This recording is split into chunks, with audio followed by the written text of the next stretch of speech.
ప్రపంచాన్నే ఏలిన సామ్రాజ్యాలను మట్టిలో కలిపేసిన ఒకే ఒక్క వజ్రం కోహినూర్. దీని వెలుగు వెనుక ఉన్న చీకటి కథ మీకు తెలుసా? సుమారు 800 ఏళ్ల క్రితం మన తెలుగు నేల గుండెల్లో కొల్లూరు గనుల్లో ఈ అద్భుతం బయలుపడింది. కాకతీయ చక్రవర్తులు దీనిని ఓరుగల్లు భద్రకాళి అమ్మవారికి నేత్రంగా అలంకరించారు. అమ్మవారి కంటిపాపగా ఉన్నంతకంతకాలం ఆ సామ్రాజ్యం సకల ఐశ్వర్యాలతో విరాజిల్లింది. కానీ కాలం మారింది. 1323లో ఢిల్లీ సుల్తానుల దాడితో కాకతీయ వైభవం అంతమైంది. అమ్మవారి కంటి నుండి ఆ వజ్రాన్ని పీకేసిన క్షణం నుండే దానిపై ఉన్న శాపం మొదలైంది.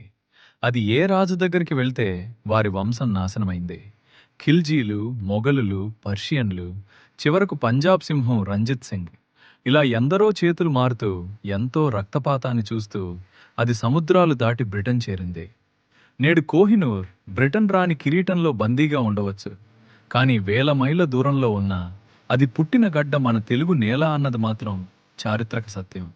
ఇది కేవలం వజ్రం కాదు, మనం కోల్పోయిన మన జాతి సంపద.